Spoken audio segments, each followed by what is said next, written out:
nongeye kubasuhuza.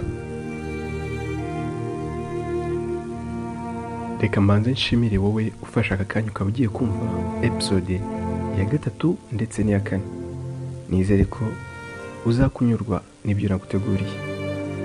Niba utarakora subscribe hita uyikanda aka kanya, ni kuri ako kabuto kanditseho subscribe aho munsi uri kukabona.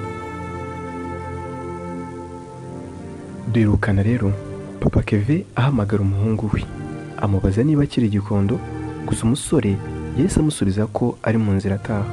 Twasoje Papa Keve yongeye guhamagara umuhungu we. Keve yahise amwitaba ahita abwira se ati "Daddy, umbabarire kuko ngerageje kukubeshya kandi bitansanzweho." Papa we yahise amubwira ati "Nta kibazo mwana wanjye, iyo myaka nanjye nayiciyemo rero sinakuveba, ariko rero nanone kubeshya si byiza.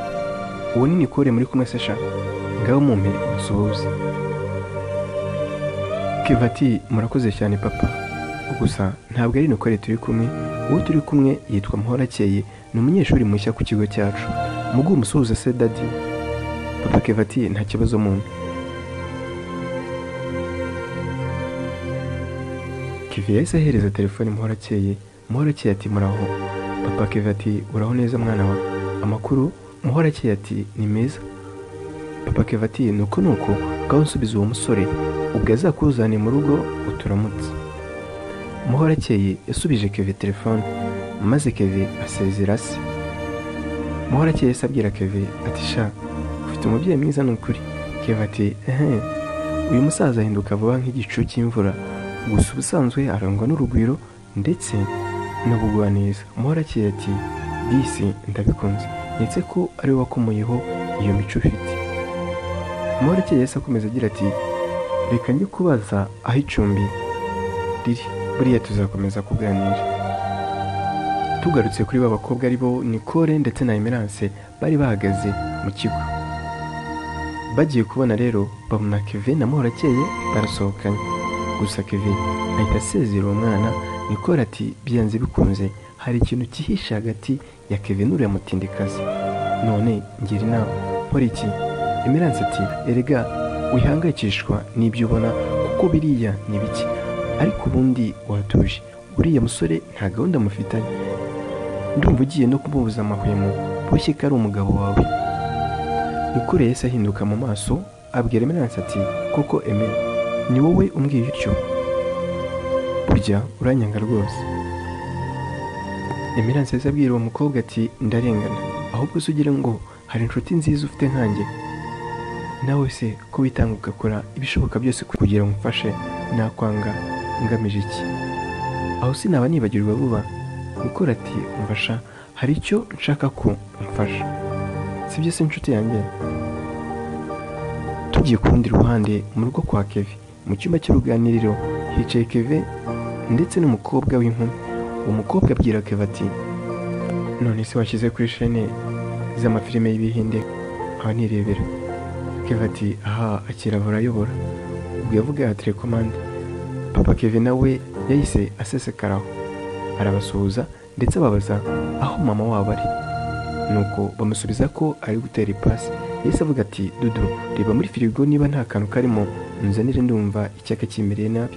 Mu gihe Dudu yari ahagurutse, mama Keve nawe yahise aza ahita abwira Dudu ati "Reka nyimwihere, ndakuzi, ubwo wasanga ushaka ko akugurira twa dushokora." Dudu ati "None se mami, ayinguriye byaba bigutwaye iki?" Mama Keve ati "Jya umenya ko wakuze di, ubwo se ubona musaza wawe akirirwa muri ibyo?" Papa Keve ati "Keve be mu myihorere, uwakubwira uwo bari bihugikanye wakumirwa." Dudu ati "Kagira inkuru rero, none se Daddy, nawe wabibonye? Njyewe nkunda kubabonana ariko nkicecekera." Mama Keve ati "Ariko se ko muri kumvangavanga, ubu se njye ndamenya ari nde muri kuvuga?" Dudu ati "Mbega mama, ni Nicole wa mukobwa wo kwa Meya." Mama Keve ati "Ese nuwo? Nimundekere mwana wa rata, komerezaho, kuko Nicole ndamuzi rwose, ni umukobwa mwiza kandi aritonda." Keve yahise aseka.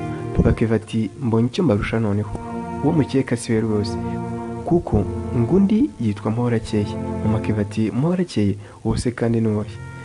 Kevin ati mama, Muhorakeye ni umwana mushya ku kigo cyacu. Rero papa yampamagaye turi kumwe, niyo mpamvu amuzi.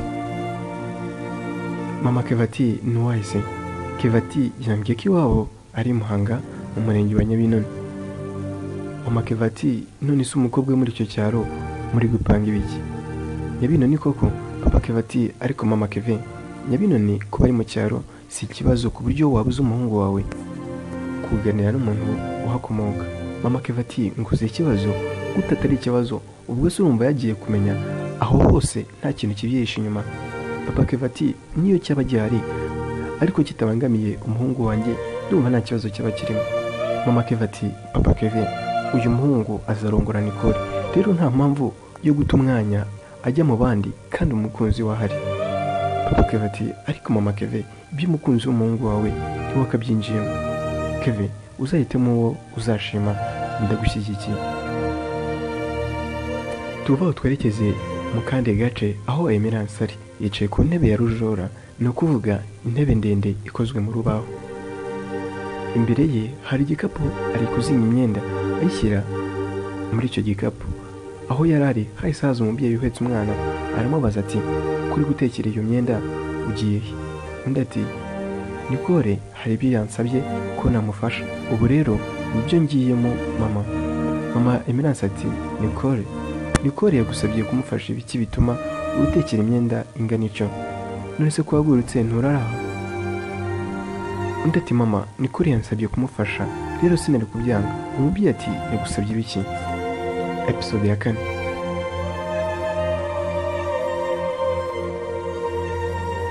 Emerance ati mama, Nicole yansabye ibintu bikomeye pe, gusa kuko nzi ko ari we mfasha buri kimwe cyose ntabwo nari kubyanga, gusa birakomeye pe. Mama Emerance ati ariko uwo mukobwa we ubwo uri mu biki? Ko mbona kuvuga icyo Nicole yagusabye ko wamufasha byakugoye, aho kubikora uzabishobora? Emerance ati ku bwanjye sinabishobora, gusa kuko tugizwe n'inkunga duha nzabishobora. Nicole yansabye. Tugarutse kuri Muhorakeye, yabonye icyumba ndetse yaryamye.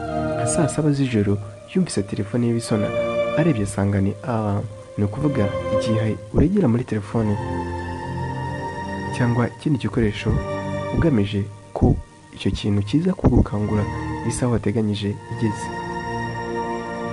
Nuko arabyuka yicara ku buriri atangira gusenga agira ati Uwiteka Nyirimpuhwe, Mana yumva gusenga kwacu, Mana tureberera. Ngarutse imbere y'ubwiza bwawe ngo bumurikire, ni ukuri dukora byinshi kandi bikubabaza, ariko kuko utari umuntu wihanganira amakosa yacu, none mwami ihanganire wumve gusenga k'umuja wawe. Ni ukuri wandinze kuva Nyabinoni kugera i Kigali, si inzira nziza ku buryo nta mitego irimo, ahubwo wagiye utegura iyo yose yifuzaga ubugingo bwanjye, none dore ndatengamaye.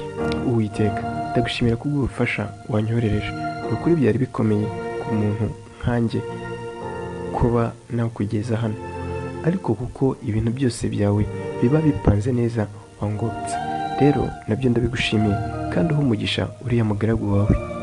Nyemerera ngusabe kuzakomeza kundinda ndetse no kunyobora mu nzira zitunganye. Ibyo byose bisabye mbyizeye mu izina rya Yesu, amen. Muhorakeye yongeye kuryama, ariko abanza gufata telefone, aza kubonamo ubutumwa bugufi, arabufungura asanga bwaturutse kuri Kevin bugira buti ndizera ko umeze neza, mwifurije kugira ijoro rihire. Muhorakeye yasitse umutima maze ahita yiyorosa. Mu gitondo cyakurikiyeho Nicole yakangutse kare, afata telefone ahamagara Emerance, undi amwitaba afite ibitotsi. Nicole ati amakuru sesha? Emerance ati ni meza nubwo unkanguye nari nagezeyo. Nicole ati abandi bana nkubwije ukuri kuva nabaho nibwo bwa mbere mbuze ibitotsi bene aka kageni. Emerance ati none se wabishyize? Nicole ati ariko semera, urabona nasinzira nte kandi ntatuje, erega nubwo wowe ubifata nk'ibyoroshye birakomeye. Emerance ati birakomeye rero byo, ahubwo uze kwibuka wohereze ya mafaranga ya wa mukobwa twimuye. Ikindi ni ugusenga kuko uriya mukobwa yanyobeye, ndetse kukubwira ubu ntabwo nisanzuye. Nicole ati sha gerageza urebe aho wikinga umbwire kuko byantera gukomeza guhangayika. Emerance yahise abyuka agenda agana inyuma y'iyo nzu ati uzi ko uriya mukobwa abyuka mu gicuku agafata akanya agasenga, kubeshya n'icyaha numiwe pe. Nicole ati ibyo ntacyo bimbwiye kuko Imana asenga niyo n'abandi basenga. Ahubwo se wabonye uko muvugana? Undi ati shaho ya rwose, ahubwo reka njye kuba muganiriza ndaza kukubwira. Tugarutse Nyabinoni iwabo wa Muhorakeye, wa mubyeyi yaravunikaga bikabije. Ibyo byateye abavandimwe be kumuha umwana w'umukobwa aza kumufasha. Uwo mwana yakundaga kuganira n'uwo mubyeyi. Rimwe rero uwo mwana niko kubaza uwo mubyeyi ati ese nyogoko, mama wa Muhorakeye ko ntajya mubona abahe? Uwo mubyeyi yarebye uwo mwana abura icyo amusubiza. Uwo mwana yungamo ati ese nyogoko, kutambwira ahubwo ukarira? Nyogoko mbwira kuko nabajije mama ambwira ngo nzakubaze kuko ni wowe ubizi. Uwo mubyeyi yahise abwira uwo mwana ati nzakubwira mwana wanjye. Tugarutse aho Muhorakeye yari ari kumwe na Emerance bari kuganira. Emerance ati sha rwose buriya ntiwakumva ukuntu nakwishimiye, rimwe uzanyemerere gutembereza uyu mujyi sibyo?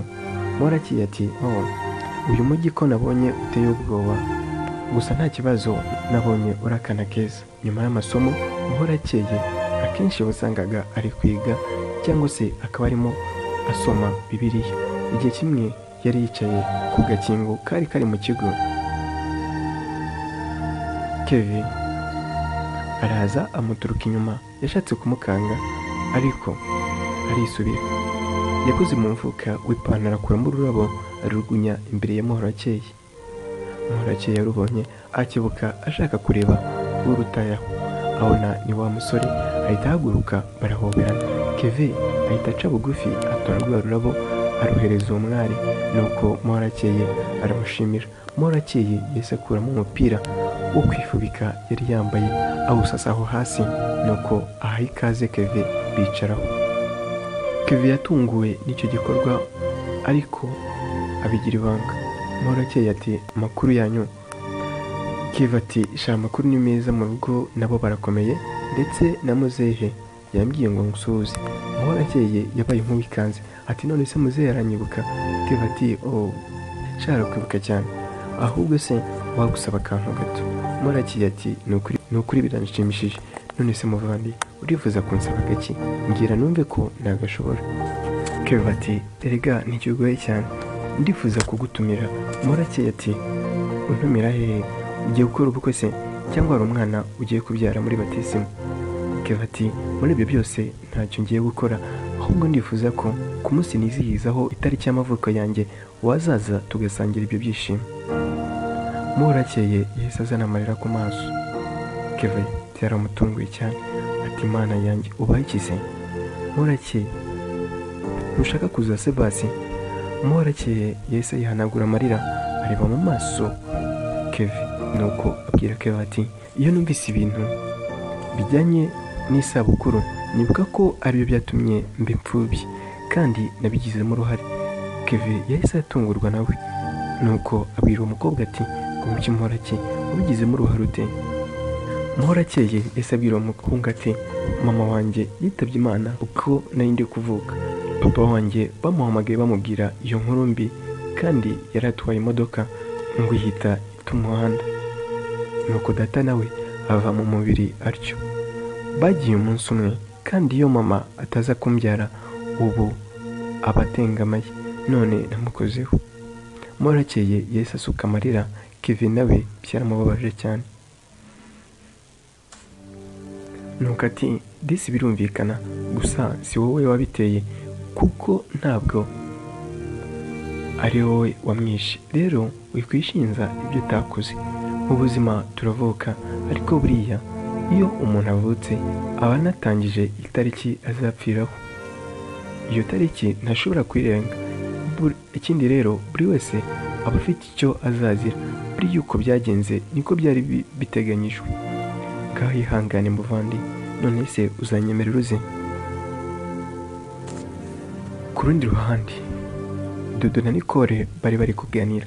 Nicole ati reka sha, none se mujya mubiganiraho? Dudu ati cyane ni ukuri, hano mu rugo baramuzi, data we amukunda kubi, ubu usanga ari kumutaka afatanyije n'umuhungu we byacitse.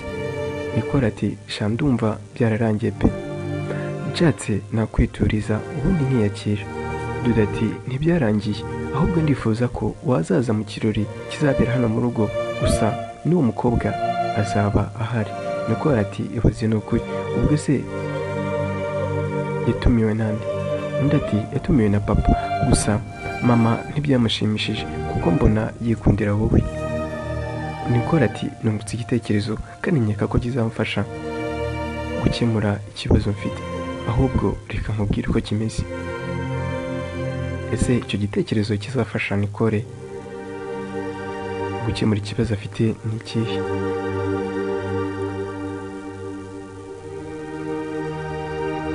Ikibazo afite ni umuhora akeye usa n'ugiye kumutwara umusore akunda. Iri rero niryo herezo rya episode ya 4. Nkundira tuzabane muri episode ya 5 ndetse n'iya 6. Mwakoze cyane, kora subscribe kugira ngo utazacikwa n'ibyo bice byombi. Mwakoze cyane kandi Sam Story arabakunda.